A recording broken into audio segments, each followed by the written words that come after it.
Yo, listen up, here's the story about A hilariously underrated archetype that I think is very powerful in two formats.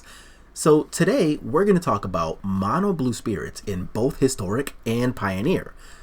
So what's good, Spirit Squad? It's your boy Dre, and we're going to talk about what I think is a fantastic archetype that's relatively low cost in Pioneer, and you might already have a bunch of the cards for in Historic. So we're actually going to talk about the Pioneer version of Mono Blue Spirits first because it's really cheap, it's easy to get into, and I think the deck is great. So we played this deck to a pretty fantastic 4-0 preliminary event finish just last week. It was on the 21st. And check out this list. I think it's really sweet. So we've got the easiest mana base in the entire format, a giant pile of snow-covered islands and some faceless havens. We've also got a really good number of one-drops that are actually very good. So we've got 4 copies of Mausoleum Wanderer, 4 copies of Spectral Sailor, and 4 copies of Ascended Spirit. And Ascended Spirit is basically the reason why we're playing this giant pile of snow-covered basics. So the idea behind Ascended Spirit is that it's both a really good one-drop that can carry a Curious Obsession on it. Also, it's a spot to put your mana into if you have too much mana and are holding counter spells, but your opponent's not doing anything.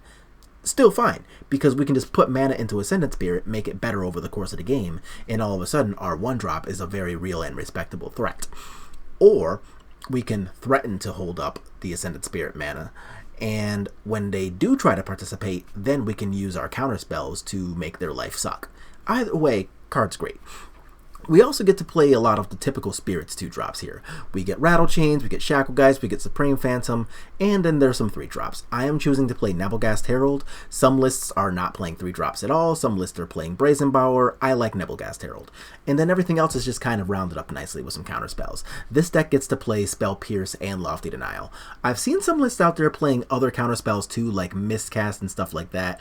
I think Spell Pierce is like the most catch-all of them, so that's the one I'm choosing to play. In your sideboard, you can play basically whatever the hell you want. Like, there's Mistcast, there's Dispel, there's Test of Talents, there's Aether Gust, there's Mystical Dispute. There's a whole wide range of things that you can choose to play. So basically, whatever you think is best against the meta, that's what I'm going to say to go with for now. And this deck is ultra powerful. So check out this little clip from, actually it's round 1 of the prelim. We don't even win the die roll, but the deck is super nice. Yo, this thing's looking dicey as shit. Like, they're at 7, which is not that bad for us. We are at 4. Our Ascendant Spirit is finally flying, which is nice. But we're in pretty much no spot in which we're going to be able to deal them lethal.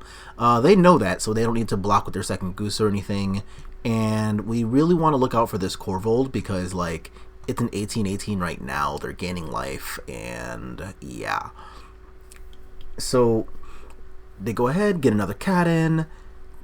All things considered, not just the worst. So a thing to notice here too, like, they don't actually have another sacrifice outlet that's not Corvold yet. So, like, this is not great times because we know they do have another copy of, they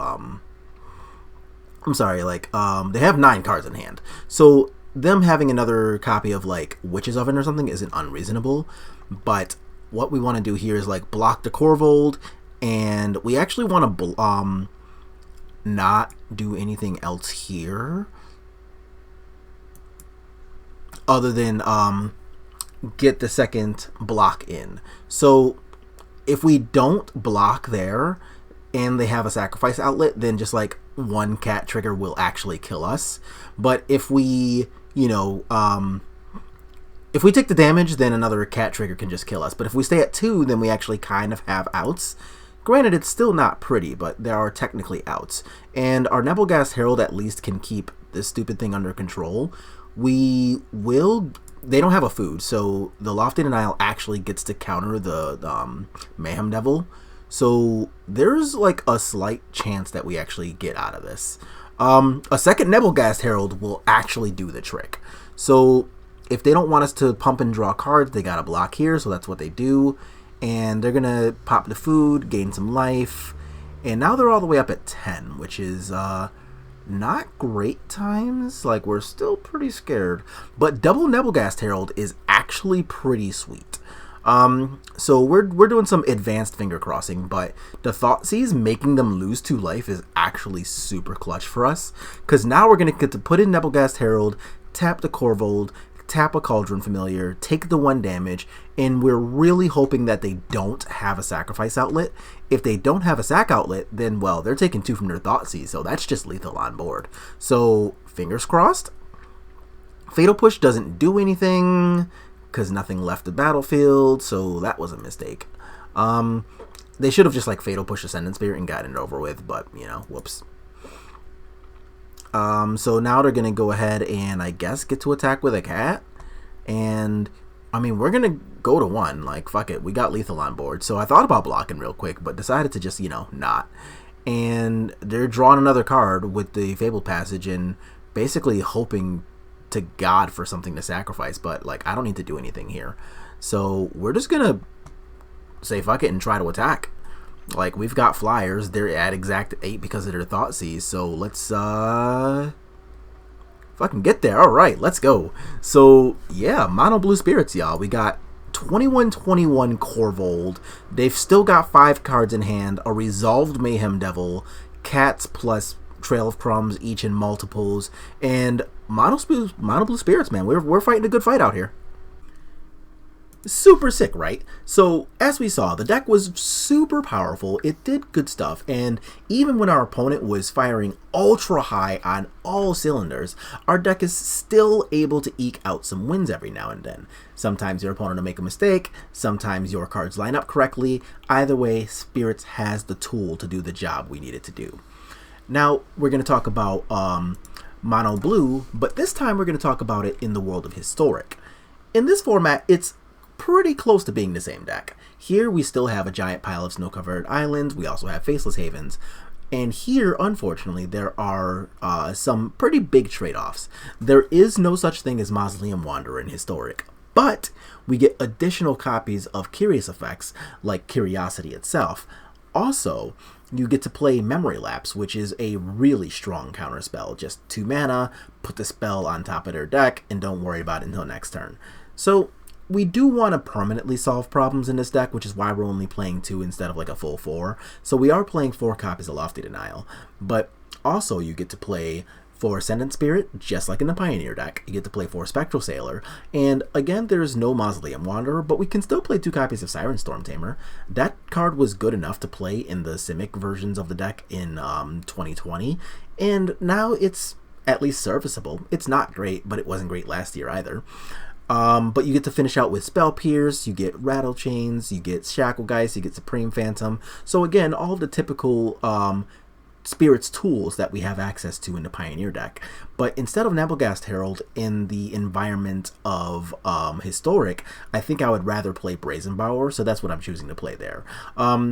There are just enough really fast decks out there, like Goblins sometimes, like Dreadhorde Arcanist stuff that you just don't want to allow to attack, that I would rather interact with that format with 2 mana rather than 3 mana. So I'm playing Brazenbower rather than playing Nebelgast Herald in this format. But if you want to play Nebelgast Herald, that card does exist in Historic too, especially if you don't want to spend 4 mythic wild cards on Brazenbowers. I get it, Arena's expensive. But either way, we're going to go ahead and just kind of check out this cool little clip from our stream the other day. We got to play some Mono Blue Spirits. We decided to rank all the way up from Diamond into Mythic, and we got a really good go of it.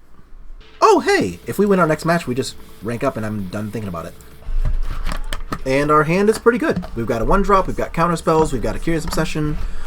Can't really ask for too much more. Haha, get fucked, nerd. I'm not gonna good game them. But that was a really sick little tear we just went on, right? And that's going to be our little bit of, I guess, proof for the argument that I believe Mono Blue Spirits is a great option for people, especially if you want to save yourself some money for both Pioneer and Historic. So I think that I'm going to keep playing this deck in both formats for next month as well, because remember, Modern Horizons 2 has no effect on Historic and no effect on Pioneer. So the fact that these decks are good in both of these formats will not change at all because of Modern Horizons 2. So if you're looking for a deck that is good and cheap and will at least last you through the next month or two, I think Mono Blue Spirits is a great place to look at. If you think you agree, let me know in the comments. If you think you disagree, okay, cool, tell me why. But either way, if you like what you watched today, make sure to click like on the video and sub to the channel. But either way, I will see y'all on the next one.